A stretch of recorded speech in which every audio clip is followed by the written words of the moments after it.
Hello everyone, Mr. Fawcett here, and we are back with another geometry lesson. We're actually starting a new unit today titled Quadrilaterals, but before we talk about specifically what quadrilaterals are, we're going to talk about the overarching category called or titled polygons. So maybe that word means something to you, maybe you've heard about it in your middle school geometry course. But go ahead, write your own definition of what a polygon is, and then list as many different ones as you can think of, as well as listing how many sides each of those has as well. Okay, so we will compare your definition to the actual definition a little bit.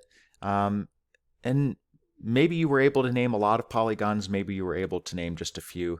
Some of the more common ones, right? We'd have a triangle, square, rectangle, rhombus, pentagon, hexagon, decagon, octagon, nonagon, etc. And we could essentially just sit here forever and keep naming polygons because we could just keep adding an extra side to whatever the highest number-sided polygon you could think of is, right? If you could think of a 20-sided polygon, well, we could just add one more side and make it a 21-sided polygon and come up with a name for that.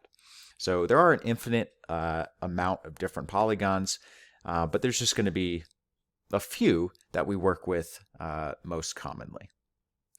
All right, so the definition. A polygon is a closed plane figure. We'll talk about what this means in a second. A closed plane figure that is made up of 3 or more segments that intersect only at their endpoints. So a closed plane figure, polygons are two-dimensional. They're not three-dimensional. They have to have at least 3 sides, and they can only be made up of segments that only intersect at their endpoints. A couple different pieces of polygons, right? We can have the vertex. That's the intersection of 2 segments of a polygon. We can have a diagonal. That is a segment that connects 2 vertices. And a regular polygon is a polygon where all these sides and angles are congruent.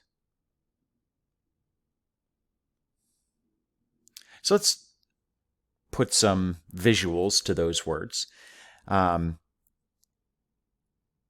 This line right here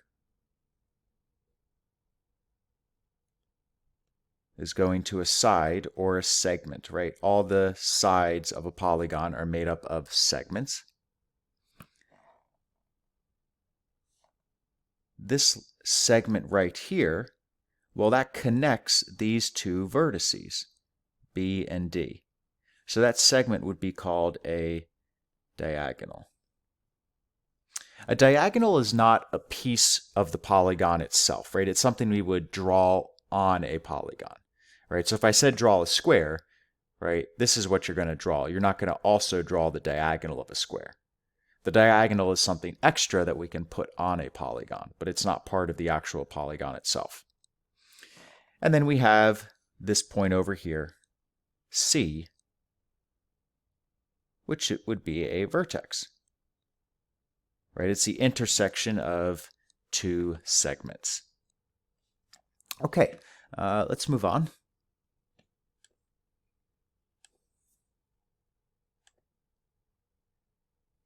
So you have six figures here, and you need to decide which of them are polygons. If they're not a polygon, explain why. And if they are a polygon, try to name it correctly. And you're going to name it based on the number of sides. So pause the video, take some time to do that, and then join me back for a discussion. Okay, so the one on the top left, up here, this is a polygon, right? It's made up of only segments. It's a closed figure, so there's no gaps. I know it may look like there's a gap right here, but it's just the way the graphics are looking. That is closed there. And it is two-dimensional. So This is a polygon. And a 5-sided polygon, well, that is a pentagon. Pentagon. If we look at the figure in the middle, it is two-dimensional. It is made up of only segments. However, these two segments intersect at some point other than the endpoints of those segments, right? This intersection right here is not at the endpoints of the purple and green segment. It's somewhere in the middle, right? It may not be exactly in the middle of the purple and the green, but it's somewhere in between. So that makes this not a polygon. Again, because the segments are intersecting at some other place than their endpoints. If I look over here, I have a closed two-dimensional figure. All of the sides are made up of segments, and they only intersect at their endpoints. So this is a polygon. And we should count the sides. One, well, I'm not going to put tick marks there. You may think I'm talking about them being congruent. Let's actually put numbers. 1, 2, 3, 4, 5, 6, 7, 8. Well, an 8-sided polygon would be an octagon. Most famous octagon may be a stop sign, or maybe the most common octagon. Maybe not. If I look at this figure down here, bottom left, right away I see that there's this gap, right? And a polygon has to be a closed figure, so there cannot be any gaps in the sides. So not a polygon. I have this figure in the middle here of the bottom. It is two-dimensional, it is closed, all the sides are segments, so it is a polygon.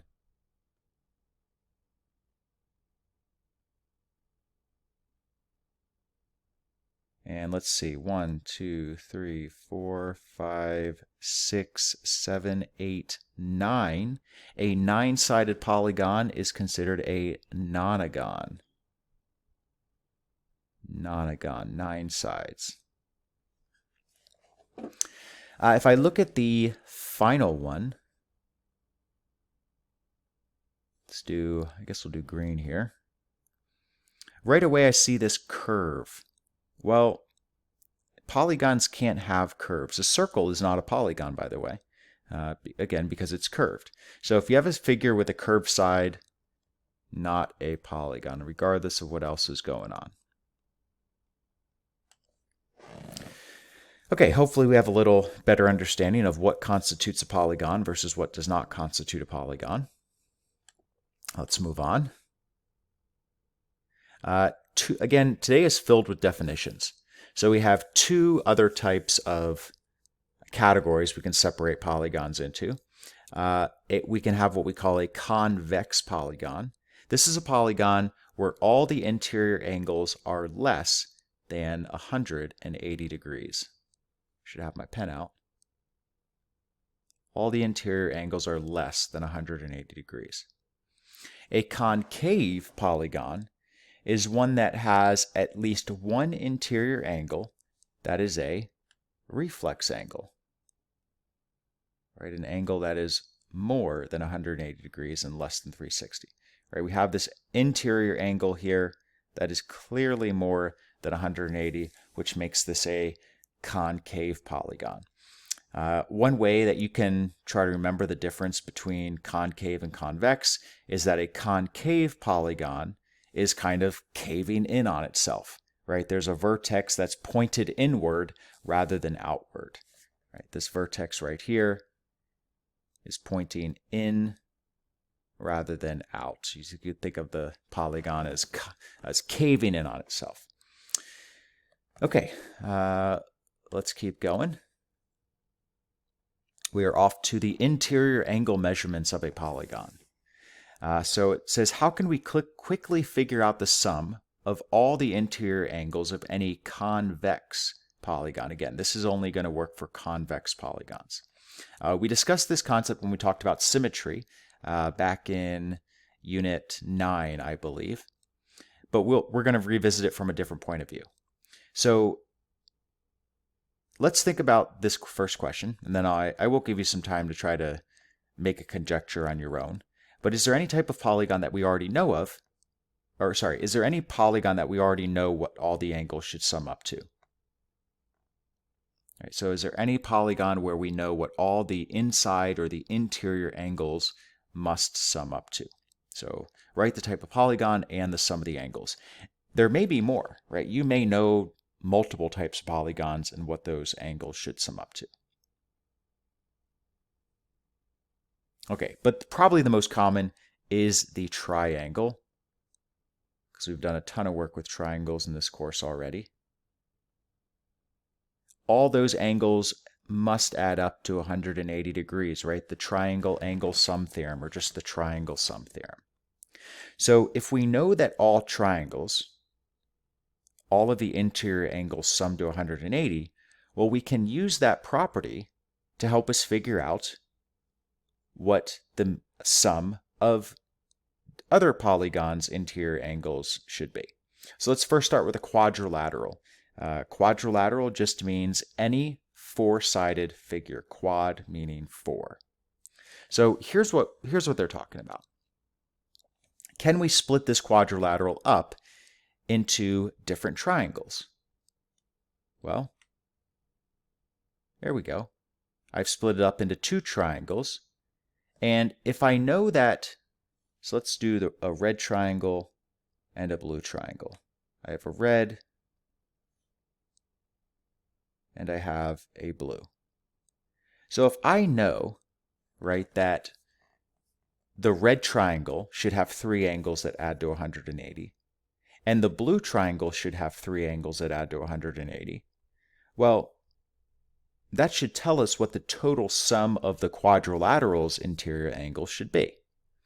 And let me just scroll down here a little bit so that we can see this chart. Okay, I will have to redraw my triangles here.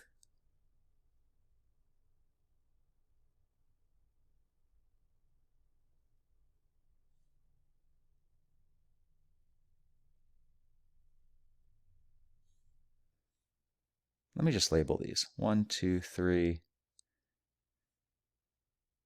4, 5, 6. So all those angles, 1 through 6, make up all four angles of the quadrilateral, right?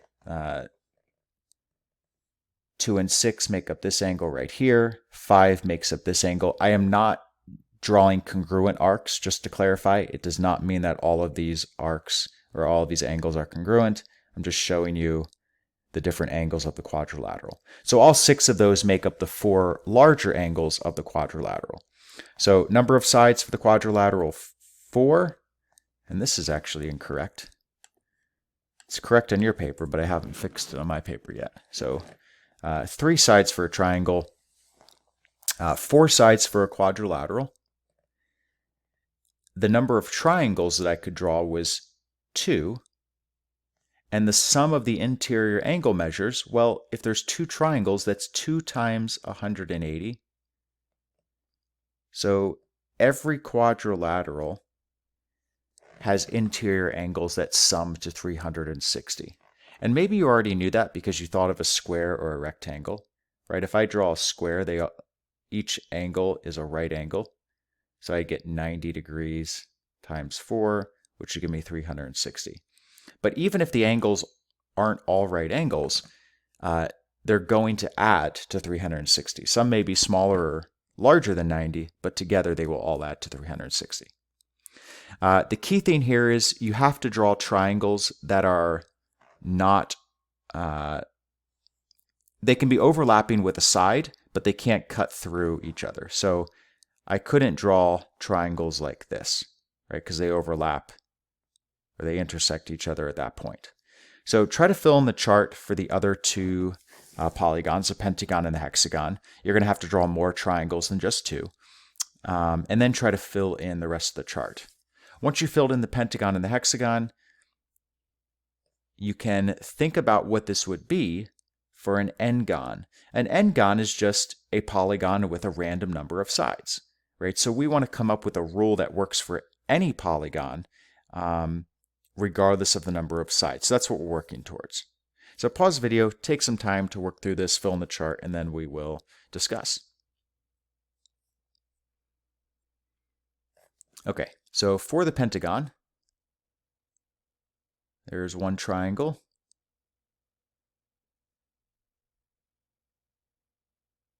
And now I actually have three, right? I have three triangles, none of them overlap. So the number of sides of a pentagon is 5. The number of non-overlapping triangles is 3, which means the sum of my interior angle measurements is 3 times 180, which is equal to 540 degrees. So every pentagon will have interior angles that sum to 540. If I do the hexagon,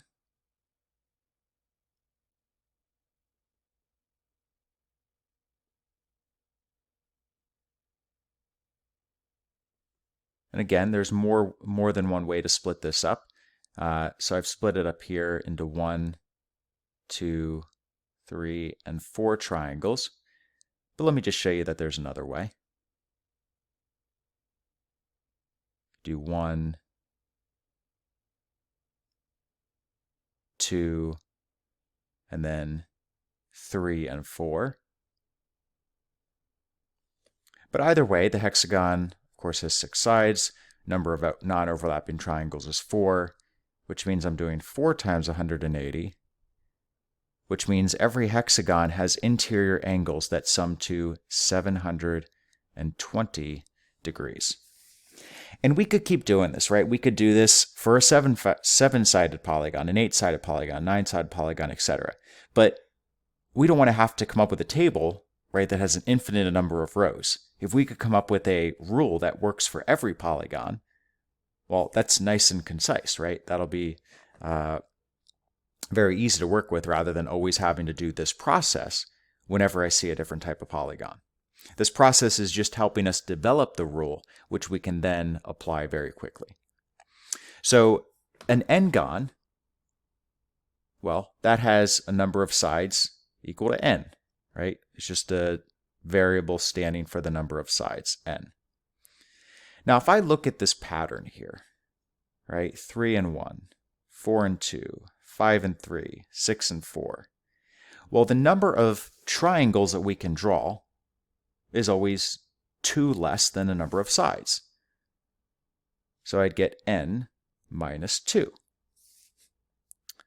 Now, if I look at the sum of the interior angle measurements, well, what am I multiplying by here? 2 times 180. And up here, right, it was just 1 times 180. 3 times 180, 4 times 180. Well, I'm multiplying 180 by the number of triangles. Well, for an n-gon, that's going to be n minus 2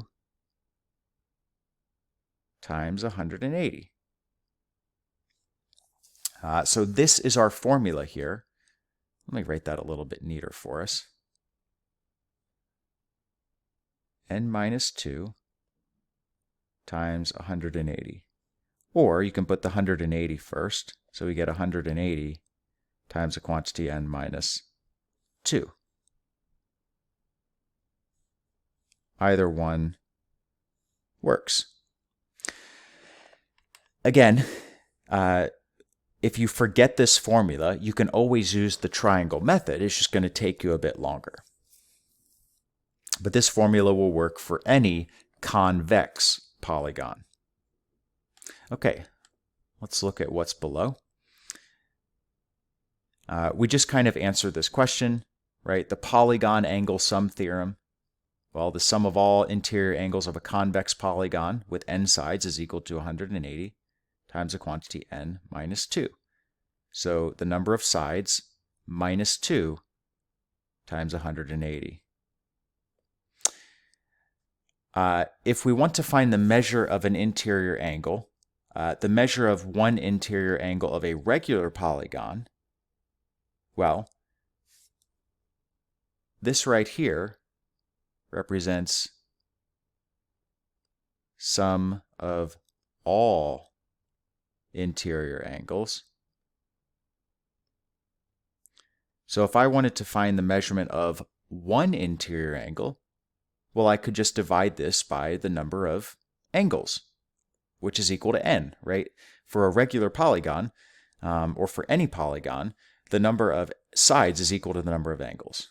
So I can do 180 times the quantity n minus 2 all over n. This is going to be equal to the measure of one interior angle.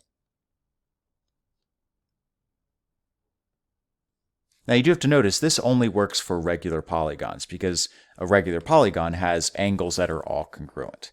In an irregular polygon, the angles could be different measurements, so we can't just apply this. We will be using this later on in some problems, so you will kind of get to play around with this formula and probably better understand it.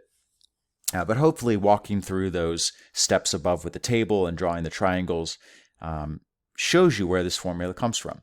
And if you're still confused, maybe go through that process again or re-listen to the explanation for how we developed this. Because it's going to be very hard for you to just remember, 180 times the quantity n minus 2. Or if you don't know where those pieces come from, it doesn't do you that much good, right? Because if you ever forget that formula, you're never going to be able to come up with it again. So it's good to understand the different pieces of these formulas and how we derive the formula from scratch, basically. Okay, let's continue. Again, ton of vocab today, but I do promise we will put these different properties and definitions into practice. I believe this is the last one, though. We just need to talk about exterior angles. So exterior angle measurements. An exterior angle is an angle formed by a side of a polygon and the extension of a consecutive side. Now we've already talked about this a little bit with triangles, right? We have certainly talked about the exterior angles of triangles before. We have an exterior angle theorem for triangles, but we can also apply this to any type of polygon. So again, if I have a polygon like a triangle, an exterior angle is going to be formed when I extend one of the sides. Then you can see I have an exterior angle right here. And you can do this with any side and create an exterior angle. You'll notice that we can create two exterior angles at each vertex. So if let's say I look at the same triangle, I could also extend this side instead, and I would create this exterior angle right here. That being said, we should see a relationship between this red and green angle here, right? Those are going to be vertical.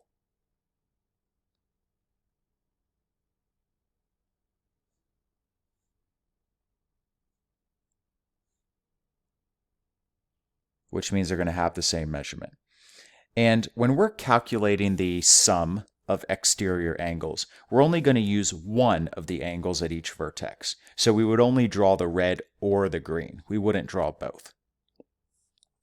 The number of exterior angles will be equal to the number of vertices, right? So a triangle has 3 vertices. It's going to have 3 exterior angles. Let's look at the 3 polygons below. So we've got a triangle, a square. Well, we don't necessarily know it's a square. It could be a rectangle. And we have a pentagon.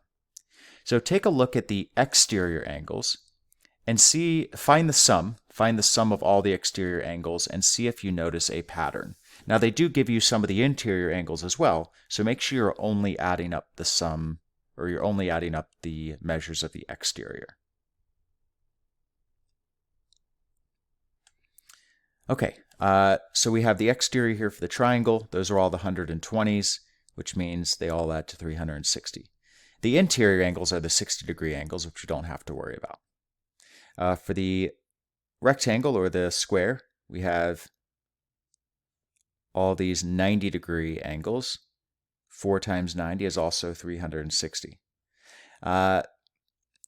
a square or a rectangle is going to be the only polygon that has the same measurements for the interior and the exterior angles. Because if one of those angles is 90, well, think about that linear pair relationship, right? The exterior angle and the interior angle form a linear pair on all of these. So the only time that they're going to be equal to one another is when they are both equal to 90. If I look at my pentagon, well, all my exterior angles are 72 degrees. If I do 5 times 72, that does give me 360.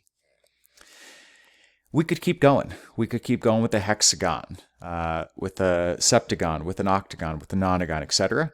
And we're going to notice that all the exterior angles of a convex polygon, again, we're just working with convex here, the sum will always be equal to 360.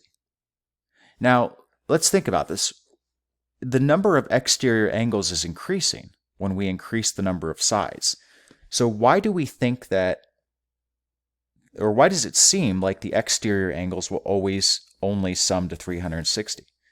Why wouldn't the exterior angles sum increase? Because the interior angle sum increases. Why not the exterior? Take a second to think about that. And I believe there's a space for you to write an answer below. Why does the exterior angle sum stay the same? Well, again, it has to do with that linear pair relationship, right? It is true that as the number of sides increases, the interior angles increase in size as well, right? We go from 60 in the triangle to 90 in the rectangle to 108 in the pentagon.